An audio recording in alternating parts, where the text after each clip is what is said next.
Greetings, fellow action figure connoisseurs, and welcome to another episode of Digital Caveman Presents Marvel Monday. I, as always, am your host, the Digital Caveman, and today I will be presenting you with the Marvel Legends series retro-carded Moon Knight.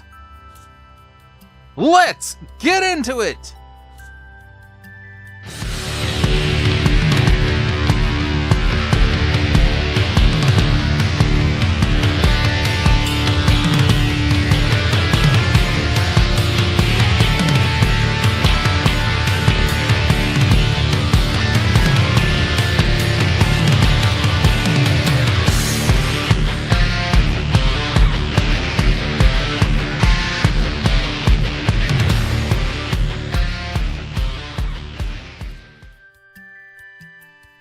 Let's begin with a look at the packaging. And up here on the top, we have Marvel. Warning, no stick things in your pie hole. Assortment number 4 and up. Then we've got that nice line of stars and the zigzaggy pattern here. Moon Knight. And then some nice artwork of Moon Knight. Nice big blister showcasing the figure and his accessories. And then, you know, a little explosion kind of thing coming on. Fist of Khonshu. And then, you know, sides, back, top, all that. Really nothing to see. On the back here, we got Marvel, the line of stars and the zigzag pattern again with a drop shadow. Moon Knight, and then nice artwork of Moon Knight. A vision in an Egyptian temple leads Mark Spector to don a shroud and become the crime-fighting hero Moon Knight. There it is in some other languages.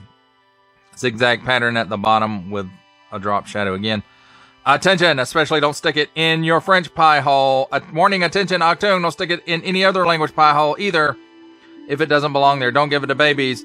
Hasbro print, Marvel print, that, this. Symbols I'm not going to learn. A barcode, small fine, legalese, made in China print. And that, my friends, covers our look at the packaging. Let's take a look at the figure and his accessories, and here we have handy dandy tweezers to help out with these little bitty fingernails. Clippings, or at least that's what they look like. These are toenail clippings.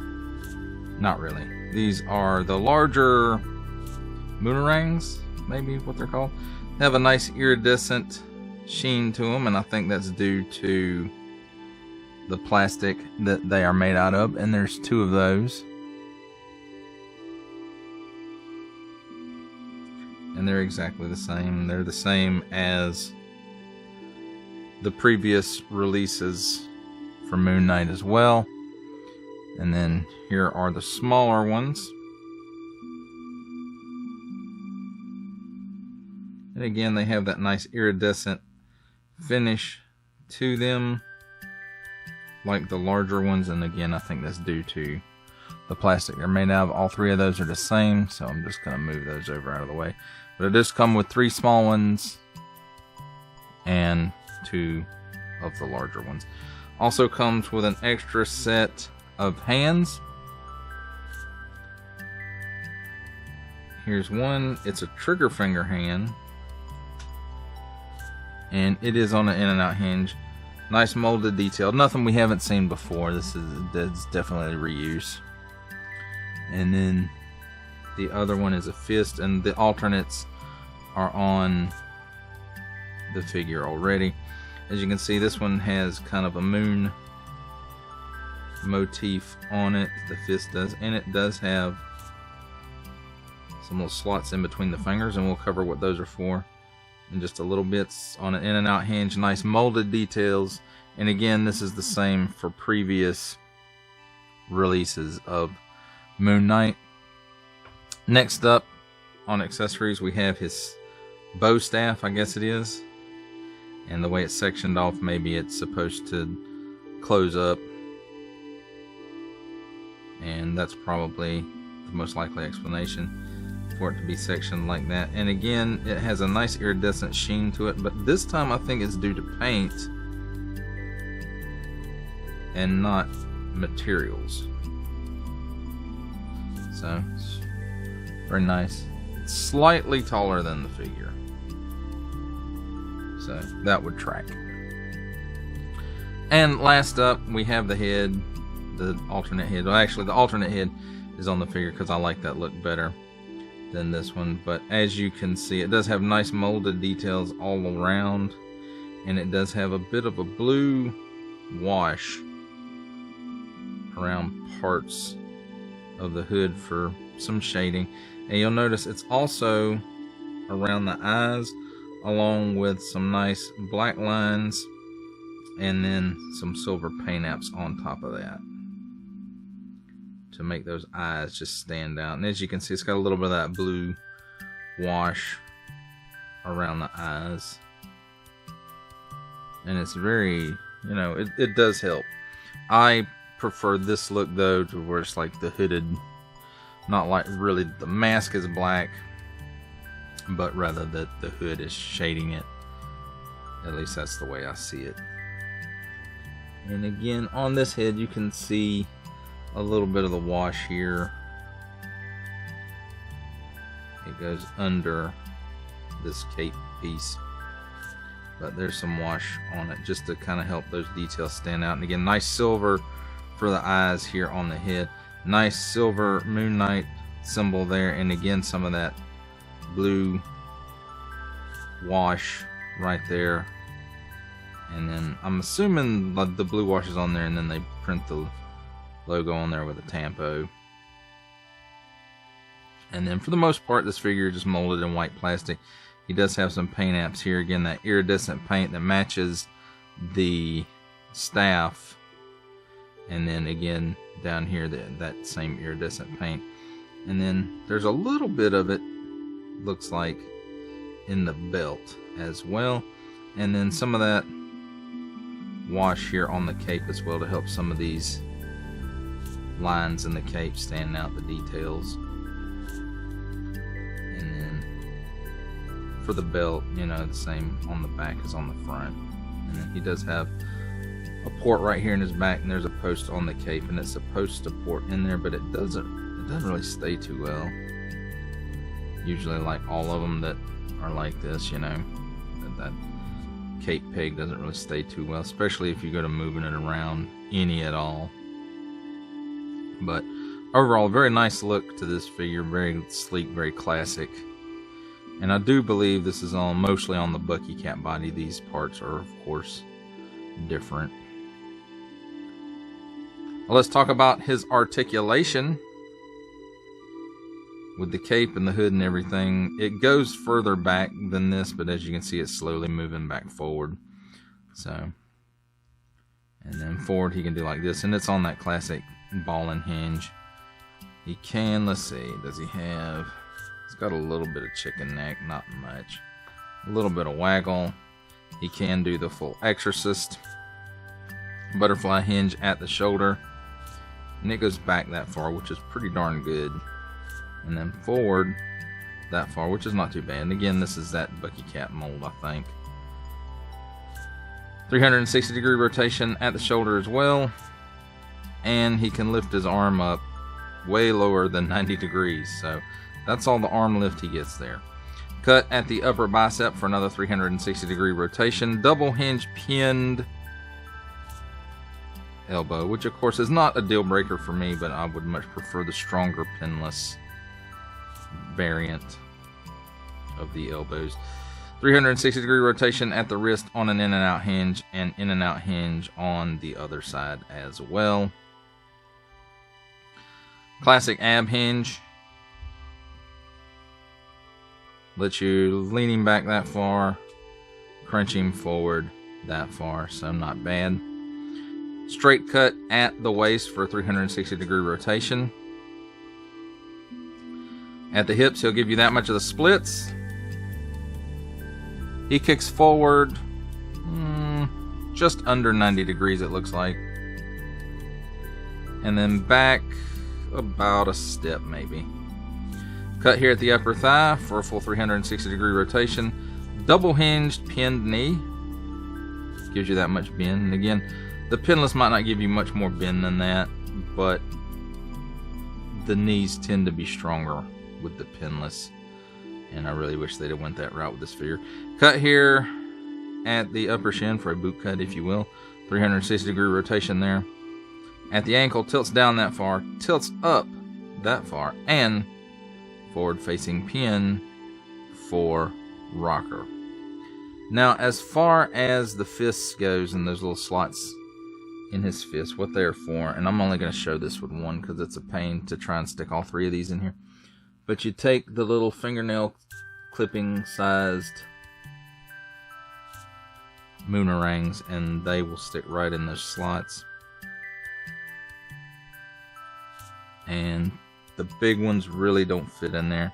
And as far as how well does he hold the bow staff with the trigger finger hand, it's actually pretty darn good.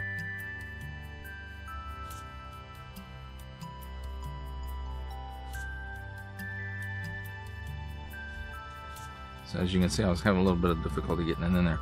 So once you get it in there, it stays. He holds it good with that hand. So there you have it, my friends.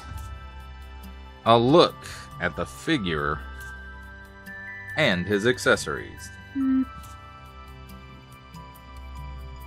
It's time for my favorite part of a review, comparisons. And here we have the Marvel Legends series Target exclusive retro carded Moon Knight with Moon Knight from the Spider-Man No Way Home Build of Vulture's Wings wave, and the Marvel Legends series Daredevil from the Daredevil 3-pack featuring Daredevil, Elektra, and Bullseye.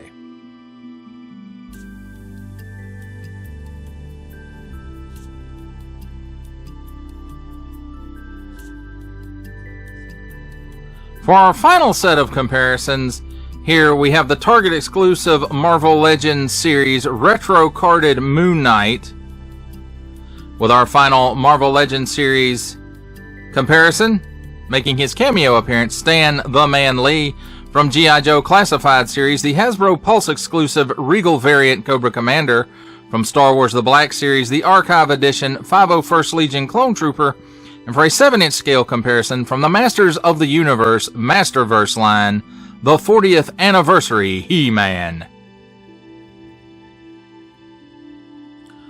For final thoughts on the Target exclusive Marvel Legends series retro carded Moon Knight, I have to say I picked this one up because I missed out on him the first go round, and I really wanted the solid white Moon Knight because that is the version of the character that I'm much more familiar with from when I was reading comics. And do I wish they had updated this one a little bit? Yeah. Maybe they could have, instead of doing a re-release, you know, got maybe the Vulcan body, or is he too big? But to at least have upgraded this with the stronger pinless knees and elbows. However, at this point, them updating this mold, which I think is most of it is Bucky Cap,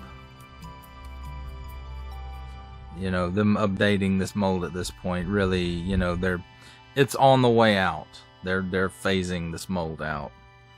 So rather than upgrading, I really would have I would have liked to seen this be a new figure rather than just a reissue, but things are what they are at Hasbro, I believe. But as far as this figure goes, you know, he's not that bad. Over time, yeah, the knees are going to warp, and you know, you can heat them up and try to warp them back into proper position, but again, over time they are going to warp just from the weight of the figure. I have a lot of older Marvel Legends that have this issue with the pinned knees. Some of them are okay, some of them don't fare so well, and this flexible plastic that this one is made out of, that material usually doesn't fare too well. So, but I will say I am glad to have this version of Moon Knight in my collection now, so that I can not use the black and white armored, I guess more modern version of Moon Knight. For this one to be the one at least I'm more familiar with, and probably a lot of people my age are more familiar with this version of Moon Knight than newer versions. And then of course, you know, younger fans of Moon Knight will be more attuned, I guess, to the TV show version or the Disney Plus show version, not necessarily TV show, or the MCU version, I guess I should say, in which I'm not disparaging on that. I enjoyed Moon Knight.